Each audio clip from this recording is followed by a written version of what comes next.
ہم اس دوبارہ سے نا ہربل کی طرف آتے ہیں سر. اور میں پوچھنا چاہتا ہوں آپ سے کہ اس وقت جو آپ اپنا یہ کلینک رن کر رہے ہیں اس میں جو ٹاپ کے مریض آتے ہیں وہ کن امراض میں ہیں آج کل سوسائٹی کے لوگ؟ کیونکہ ظاہر ہے ایک آپ جب کلینک رن کر رہے ہیں تو وہاں پر جو ہے پوری سوسائٹی کی ترجمانی ہوتی ہے کہ یار باس آج کل جو ہے شہر میں اور اس ملک میں یہ مسئلہ چل رہا ہے. سو ذرا ہم ٹاپ کی بیماریوں کے بارے میں بات کرتے ہیں اور پھر اس کی جو ہے نا سیفٹی کے حوالے سے بات کرتے ہیں یا پھر ٹریٹمنٹس کے حوالے سے بات کرتے ہیں. ناٹ ٹریٹمنٹ لیکن اس سے بچے کس طرح سے، کیا کیا کرنا چاہیے لائف میں، بیکاز اس پلیٹ فارم کے تھرو ہم یہی بتا سکتے ہیں کہ ہمیں کس طرح سے اس سے دور رہ سکتے ہیں.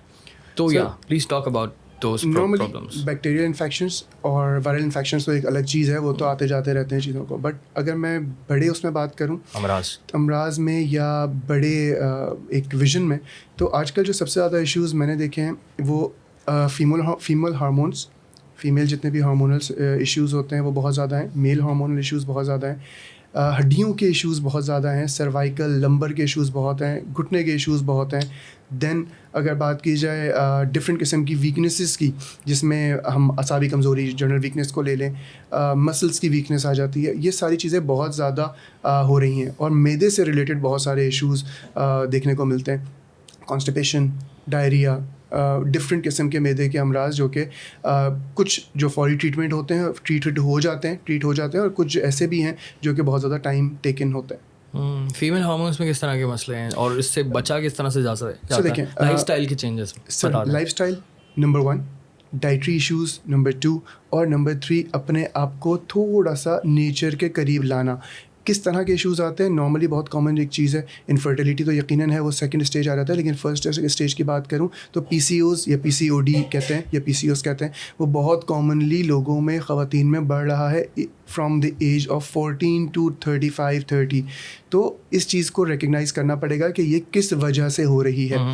ہم معذرت کے ساتھ لیکن جو ہم مرغی کھا رہے ہیں اس وقت، جس کو اتنے زیادہ انجیکٹیبلز رکھتے ہیں گروتھ ہارمونس کے، وہ ایک بہت بڑا ریزن ہے ان تمام چیزوں میں. کیونکہ ہم جو گروتھ ہارمون کا انٹیک کر رہے ہیں وہ ہمارے اندر ڈفرینٹ قسم کے بیکٹیریاز اور ڈفرینٹ قسم کے بیماریوں کا مجموعہ بنا دیتا ہے، جس کی وجہ سے پی سی اوز بہت تیزی سے بڑھ رہا ہے. یہ بہت بڑی بیماری ہے بیسکلی. تو چکن اوائڈ کرنا. And I know a lot of people جو کہ اس بیماری سے سفر کر رہے ہیں، اور اس سے جو ہے نا بہت زیادہ سائڈ افیکٹس ہوتے ہیں.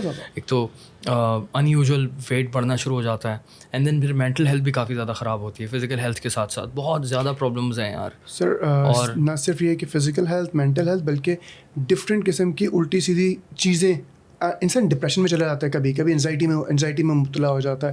دل کی دھڑکن تیز ہو رہی ہے، گھبراہٹ ہو رہی ہے، وزن مستقل بے ہنگم قسم سے بڑھ رہا ہے. یہ ساری چیزیں جو ہے وہ اس کا ایون جو ہیئر گروتھ ہوتی ہے، جہاں بال ہونے چاہیے وہ گر رہے ہیں، ہیئر فال ہو رہا ہے، اور جہاں نہیں ہونے چاہیے جیسے کہ چن پر، جیسے کہ چہرے پر، وہ بڑھ رہے ہوتے ہیں. یہ بیسکلی ہارمونل امبیلنسز کی وجہ سے ہے. اور مین ریزن، بہت سارے ریزنز ہیں اوبویسلی، بٹ جو مین ریزن، جو بڑا ریزن ہے وہ چکن کا انٹیک ہے، جو کہ ہماری سوسائٹی میں بہت زیادہ بڑھتا جا رہا ہے. اس کے برعکس اگر میں بات کروں تو بہت زیادہ لوگ آپ کو ملیں گے جو کہیں گے دیسی چکن کھا لے تو نہیں ہوگا.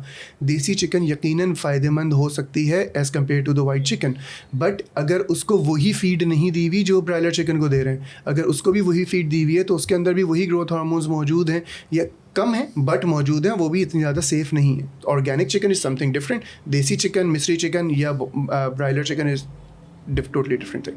کیسے بچا جائے؟ کیا کیا جائے لائف اسٹائل کے اندر؟ تھوڑا سا اور ڈیٹیل کے اندر بتائیں. مجھے ایک بات بتائیں، آج کی تاریخ میں آپ کیا چیز آرگینک کھا رہے ہیں؟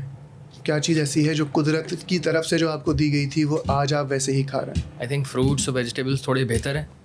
فروٹس یوریا سے اگ رہے ہیں، جی ایم او سیڈ سے اگ رہے ہیں. دال چاول جتنے بھی اناج ہیں وہ جی ایم او سیڈ سے اگ رہے ہیں. اس کے اندر یوریا ڈالا جا رہا ہے، اس کے اندر ڈفرینٹ قسم کے اسپریز کیے جاتے ہیں کیڑوں سے بچانے کے لیے. کیا وہ ہیلدی ہے؟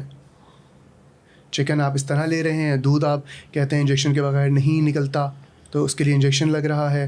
واحد ایک چیز بچ گئی آپ کی زندگی میں آج کی تاریخ میں، وہ ہے بکرے کا گوشت، جو کہ بہت ایکسپینسو ہے، میں مانوں گا، چاہے ہفتے میں ایک دفعہ کھائیں، لیکن بکرے کا گوشت ایک واحد آرگینک چیز اس وقت آپ کی چیز موجود ہے جو کہ اللہ کی طرف سے جیسی تھی انسانوں نے الحمدللہ ویسی چھوڑی ہوئی ہے.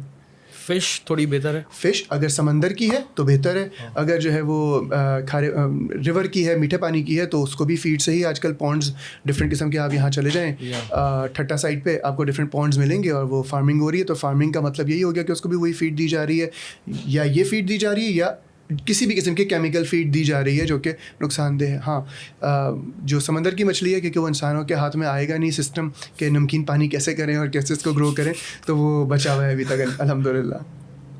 تو یہ دو چیزیں جس کے اوپر آپ تھوڑا سا فائدہ مند ہیں انسان کے لیے, میں یہ نہیں کہوں گا باقی چیزیں بہت خراب ہیں, بٹ اتنی فائدہ مند نہیں ہے جتنی فائدہ مند ہوا کرتی تھیں, یا جو اللہ کی طرف سے جتنے فائدے اس کے اندر رکھے گئے ہیں. جو فصل پہلے 1 ایکڑ میں 10 کلو اناج دیتی تھی, آج وہ 50 کلو اناج دے رہی ہے. تو ظاہری بات ہے کہیں نہ کہیں ہم نے کچھ نہ کچھ کیا ہے نا اس کے ساتھ. بڑھیا.